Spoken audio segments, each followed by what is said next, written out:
Hello, everyone, and welcome to another episode of Selling Greenville, your favorite real estate podcast here in the lovely greater Greenville area of South Carolina. I'm your host, Stan McCune, as always, realtor and real estate investor right here in Greenville, Spartanburg, Pickens, all of these areas in the upstate of South Carolina. And as always, you can find all of my contact information in the show notes. If you need to reach me for any reason and you don't have my contact information, that's where you find it. Just look in the show notes.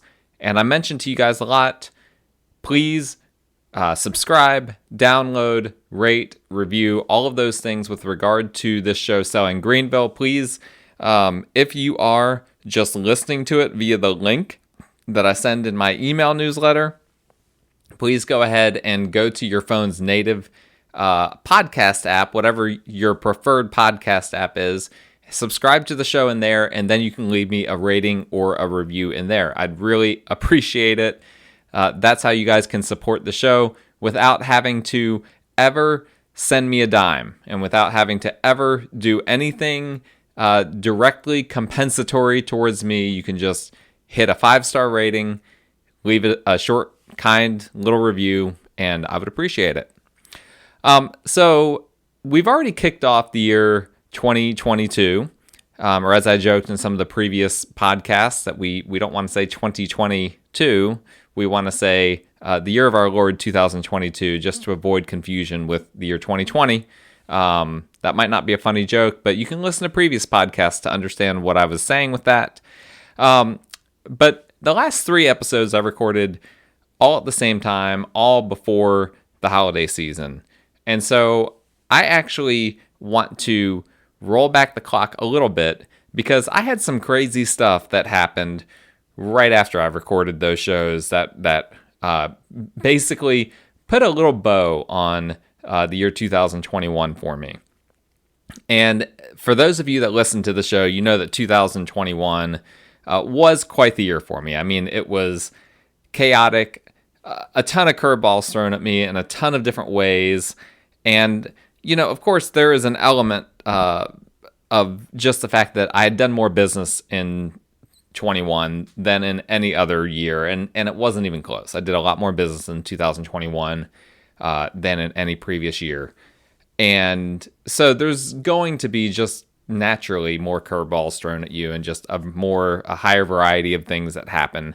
But the things that I had happen to me in the year 2021 were things that other realtors would hear me talk about and were just blown away. Realtors that had been in the business for 15 or 20 years, that they had just never heard of these types of things happening. And there were things that could not have been avoided. They were just difficult things that we just had to plow through, that I just randomly happened to have them all in one year.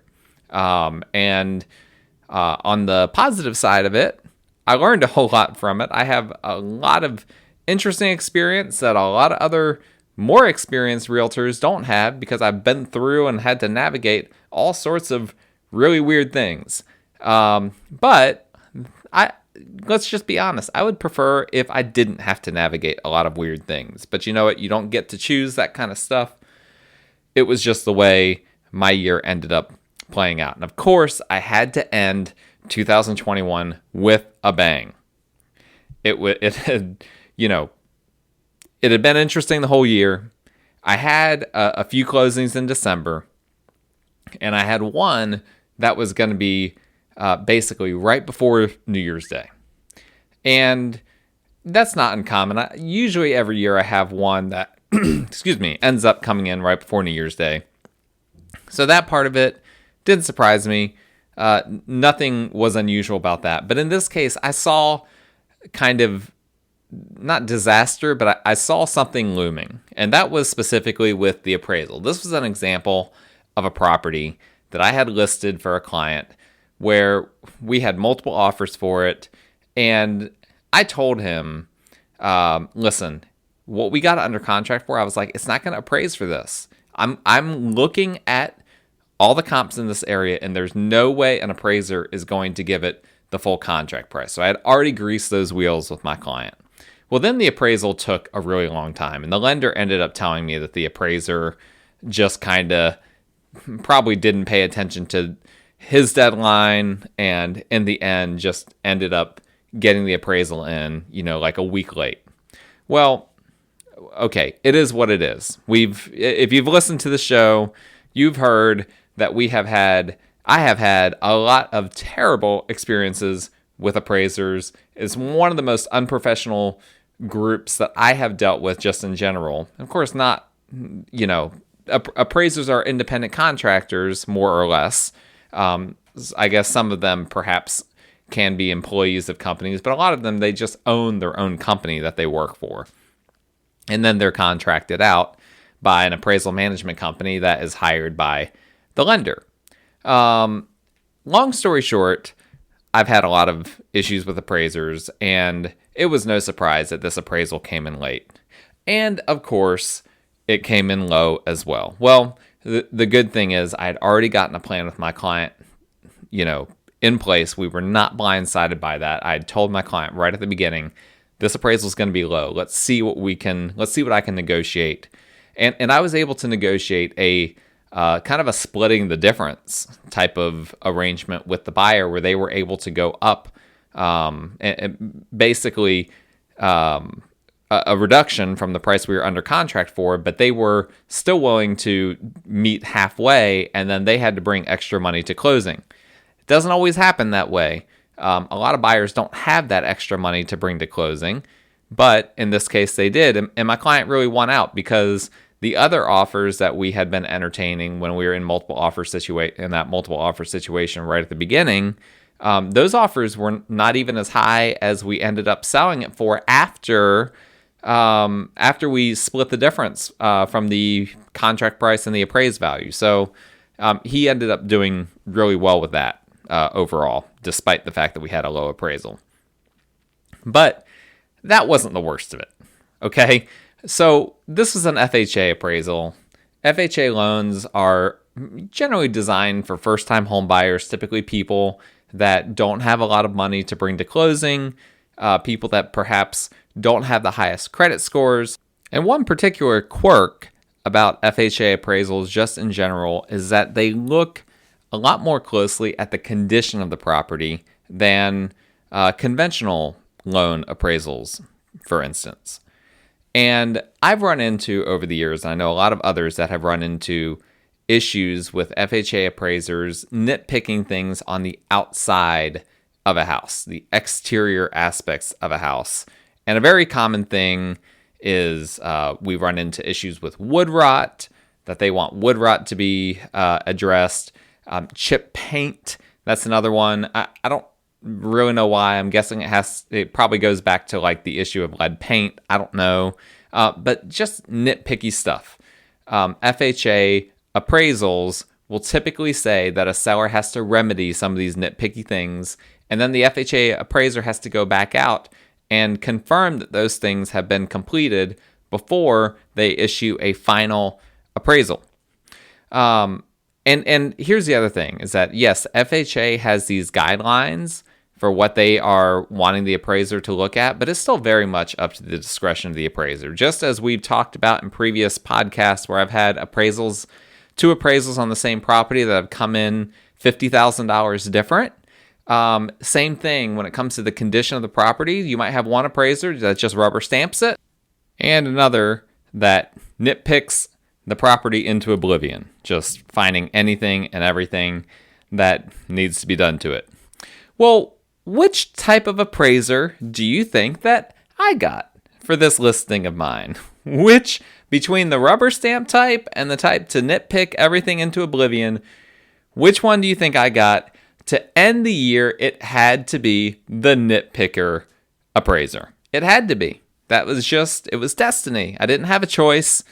I'd never heard of this appraiser before when his name popped up on my phone, but my gracious, he said that the entire exterior of the house, all the siding, fascia, soffit, needed to be scraped, sanded, and painted.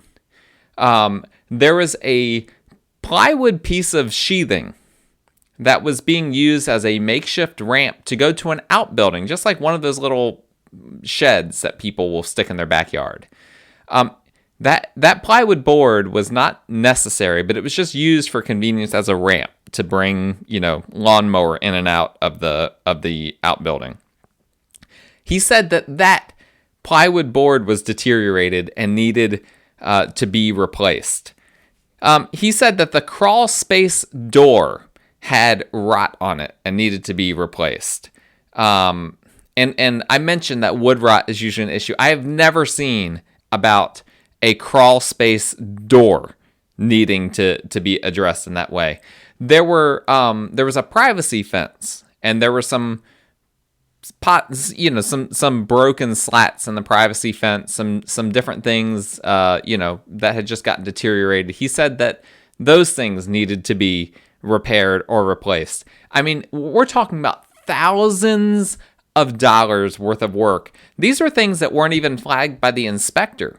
Thousands of dollars worth of work that he's saying needs to be done in order for him to sign off on the appraisal. And of course, because the appraiser was not doing a very good job to begin with, the appraisal came in literally December 22nd, 1 week before closing, as we're about to enter the holiday season. Thank you, Mr. Appraiser, for completely derailing a transaction. Like, I was stunned. I talked to other appraisers. They were stunned by this. I talked to other realtors. I mean, again, like I said, I have found a way to just get these people involved in my transactions, even though I don't have any choice over it. I did not choose the lender that chose the AMC, that chose this appraiser, that worked with this appraiser. It was just, the whole thing was just ridiculous. But it was the hand we were dealt. And unfortunately, once that appraisal is out there, that can't be changed. There are some rare situations where you can have perhaps an appraisal just thrown out, but that's very, very rare. Most lenders can't do that. And if we had done that, we still would have been delayed in our transaction. And this is where things really got crazy. This is the part that I've dealt with all these crazy appraisal issues. But the phone call I got next was the phone call that completely turn this whole transaction sideways and on its head and underwater and all, whatever analogy you can think of. The buyer's agent called me and indicated that the lender was not going to be able to close the transaction if it dragged on past the first of the year. That there was something with the lender that they were going to have to change lenders. And he had good news. He had someone, great that was lined up for it. And, we would just be sidetracked by a few weeks. Well, the buyer's agent, it was really hard to really understand, to get the information from him about what exactly was happening in this situation. So I immediately got off the phone with him and I just called the loan officer. And I had spoken to the loan officer early in the transaction. And the lender described to me something that just blew me away. And not in a good way. He let me know that his company, they were going through some sort of a corporate restructure or something like that. And that in essence, he was closing down his business at the end of 2021 and reopening a completely different loan officer lending business in 2022. So that if we didn't close this one by December 30th, and I'll remind you, it had to be December 30th because December 31st, the banks all shut down because that was when we observed January 1st. So we had another day left because New Year's Day fell on a weekend. So they were observing New Year's Day on December 31st instead of the normal day, which is January 1st. And so if this transaction dragged on past December 30th, which is 8 days from the time we got this appraisal, he would not be able to do the loan at all. And the entire transaction would be in a state of flux.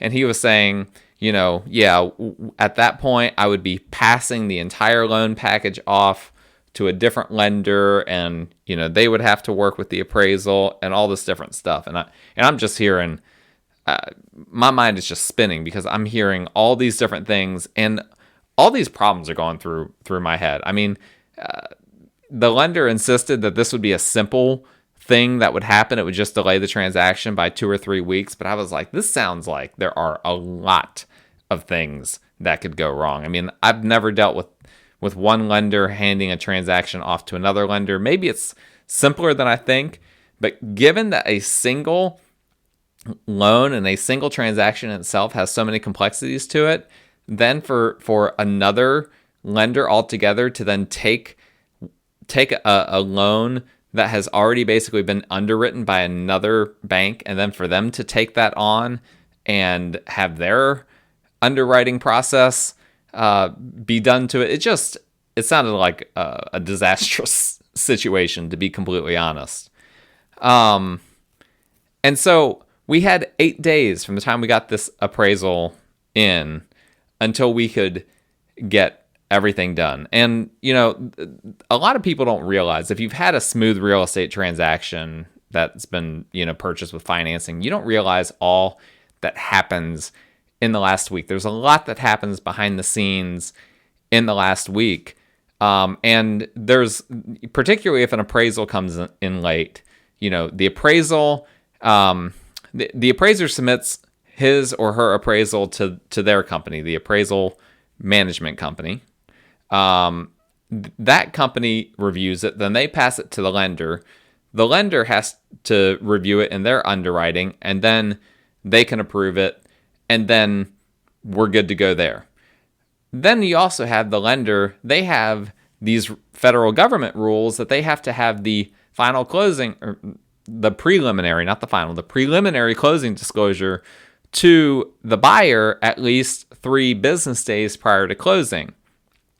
And then they have to have a closing disclosure to the buyer at some point prior to closing. So there's a lot of different things. Oh, and that's something that, those closing disclosures, they have to be signed off by, well, particularly the final one, but there's the lender involved, the closing attorney involved, on the lender side, there are all sorts of different parties. On the closing attorney side, there are multiple parties. So there's a lot of people that need to lay eyes on a lot of different things. And when you get one little monkey wrench at the end of the transaction, it throws the whole thing off. Now, thankfully, you don't technically need a clear appraisal, a completely finished appraisal in order to be able to issue a closing disclosure. However, going into the holidays, there is a separate issue of, okay, we need to rush this.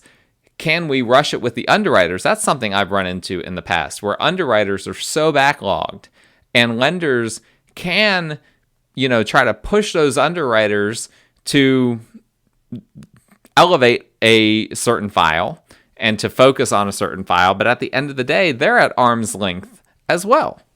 And so it ends up, there are a lot of things that could go wrong. In this transaction, it seemed like everything was going wrong. And I've not even mentioned, in all of these things that I was just saying that could go wrong, we have thousands of dollars of painting and scraping and sanding and different repair work that needs to be done over at this house as well. And that all has to be done in a short period of time. And we have Christmas coming up. Yeah. So, the buyer's agent, bless his heart, he was pretty aloof this whole time. He really nice guy, but without talking trash about another real estate professional, I'm not really convinced that he knew at all what was going on. He called me on the let's see here, the 23rd. So the next day he called me and he was just like, hey, my client's wife is my client's husband is a contractor. They are just going to do all the work that needs to be done to this house. They're going to do it all. They're going to be out there with their crew on December 24th, and they're going to get it all done. I was like, okay, hold on. First off, I have to run this by my seller, right? Like, you can't just show up at someone's house and start doing work on their house. It was like, that was something that needed to be approved. And that's another thing, another twist that I haven't had in a transaction before is a buyer doing work on a house prior to buying it. Like, that could have gone south very quickly. What if they do a bunch of work on the house and then the loan package falls through and they don't end up being able to buy the house? Like, there's a lot of, what if the seller is not happy with the work or the buyer does shoddy work and now the contract falls through and we've got, a big mess on our hands with trying to get this house sold. So I'm thinking about all of that. But then also the next day is Christmas Eve. Like, they're going to get a crew out there on Christmas Eve. I felt bad for my client. I felt bad for them.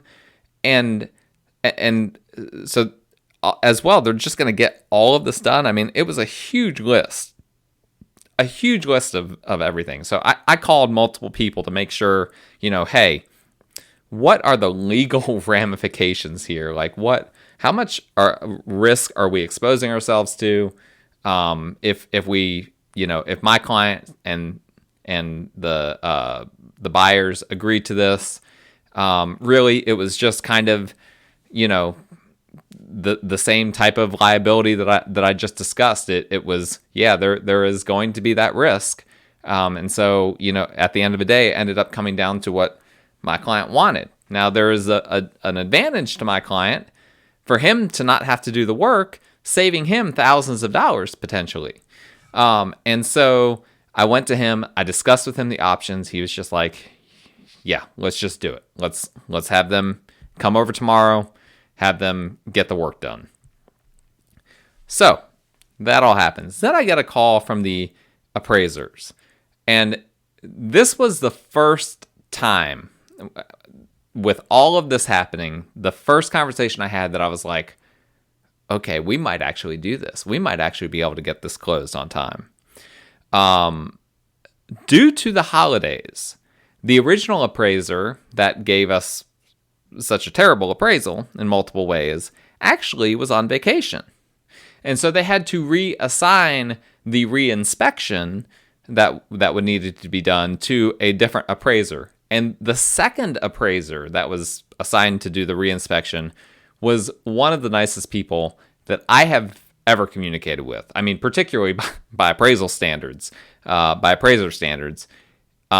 Incredibly nice person. And he totally he was just like, hey, I can tell based on conversations I've had with different people. And I got a hunch that maybe the lender illegally reached out to the appraiser. Granted, this can happen sometimes, but lenders are supposed to be at arm's length from the appraiser, but the appraiser referenced that the lender did reach out to him at one point, which I was like, whatever, hey, if you get away with it as a lender, go for it. They're not supposed to do that. But apparently the lender reached out to the appraiser and expressed to him just how urgent this situation was and how quickly we needed to get the reinspection in. And so the appraiser communicated with me and he was just like, hey, listen, I know that they're going out and doing the repairs tomorrow, again, Christmas Eve. He's like, I'm flexible tomorrow. I'll just swing by at the end of the day and hopefully they're done with the work by then. If they're not, then I'm going to keep my Monday as flexible as possible. And this is the Monday after Christmas. I'm going to keep my Monday as flexible as possible. And, I'll swing by whenever they're done and I'll work up my paperwork. We'll submit this thing as soon as possible. Then shortly thereafter, the lender called me and said, hey, I've got great news. The underwriters, they pushed everything through. We got already the preliminary closing disclosure. So two of the biggest concerns are done. That closing disclosure that needed to be done by, I think it was Tuesday. They needed to have it by Tuesday in order for us to close on time. We got it prior to the holidays. So that was a big burden off my back, because that was something I had no control over. And, underwriters, I talk trash about appraisers on here, but let's be honest, underwriters cause just as much or more angst as appraisers in a typical real estate transaction. So they can be a big problem as well.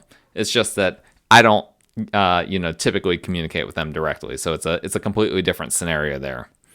By the way, the appraiser said, when in my conversation with him, that he thought that appraisal was ridiculous. He thought the nitpicking on some of these things was outrageous, but it wasn't something he could change. He couldn't go back and say, hey, these things, this guy's nitpicking it too much. All his job was to do at this stage in the process was to ensure that all the things that were flagged on the first appraisal were done. He couldn't, redact it and say, you know what, you don't need to do that. You don't need to do this, because the first appraiser took pictures, very detailed pictures of everything.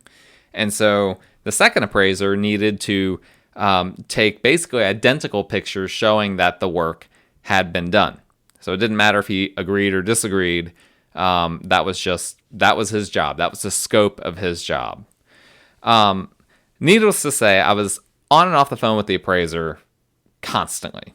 And thankfully he was very communicative. By the end of the day on Christmas Eve, December 24th, he went out there and there was still a lot of work to be done. It was not ready, from the standpoint of him, being able to take pictures of everything. The fence wasn't done. Still a lot of painting left to be done. So of course everyone took off Saturday, Christmas Day, and the buyers returned Sunday to work some more. And now I think by this point there's no longer a crew. Now I think it's just the husband and wife team. They're trying to get it all done. They still did not get it done. The appraiser went back out on Monday to see their progress, and they had made good progress, but still hadn't done the fence. And more importantly, they thought that they were done with the painting, but actually they had not taken off the storm windows off the windows. And so the actual windows themselves, that it had all this chip paint, had not been touched yet. And so they needed to remove all the storm windows. Again, this is based on the first appraisal. They needed to remove all the storm windows, scrape, sand, and paint the inside, and then return the storm windows over top. And again, the appraiser was apologetic for this, but he said that this was based on the photos that were taken. He could not avoid that. So this is Monday, all right, where the clock is starting to tick on getting this appraisal in. So the next day, Tuesday, the appraisers go back out, and the buyers are still working on the windows. The appraiser, he actually, this is the crazy thing. He called me a little bit out of breath, and he let me know that there was like a really large window that had a storm window over it that the husband and wife just were unable to remove himself, and the appraiser actually assisted with them taking it down. And let me tell you, I thought about naming this episode A Tale of Two Appraisers. That is too vague. That's not going to get a lot of clicks, so I'm going to have to come up with a different title. But this, to me, is a tale of two appraisers. The one appraiser that from his clipboard, just tore the house apart. This is a house that was in good shape and just came up with all this baloney as far as things that need to be done. And another appraiser that went out multiple times on Christmas Eve, multiple times the Monday after Christmas, back out on Tuesday, and then helped them with removing, with doing some of the work. I mean, I got to give credit where credit is due. That's an appraiser going above and beyond. I've never experienced anything like that. That was the positive thing that I had never experienced before in a transaction. So I was really grateful for this guy. I do not think that we would have been able to close if it wasn't for this guy, for that appraiser. But Tuesday night, they finished the work. They were able to send him pictures because it was just a few windows left. So they were able to send him pictures. He was able to get everything uploaded. And then By Wednesday morning, the lender approved it, and then Thursday morning, we closed. And then I ended the year. I was just like, what just happened? And by the way, I was out of town for part of this as well. I'm like talking to the appraiser, like on the porch with like the ocean in the background, which probably sounds a lot nicer than it was. The weather is actually pretty nice, but me having to deal with something that I really shouldn't have had to deal with was not what I had in mind while I was over there at the beach. But it is what it is. It is what it is. That was 2021 in a nutshell. That whole transaction. There's a lot more. Let me tell you.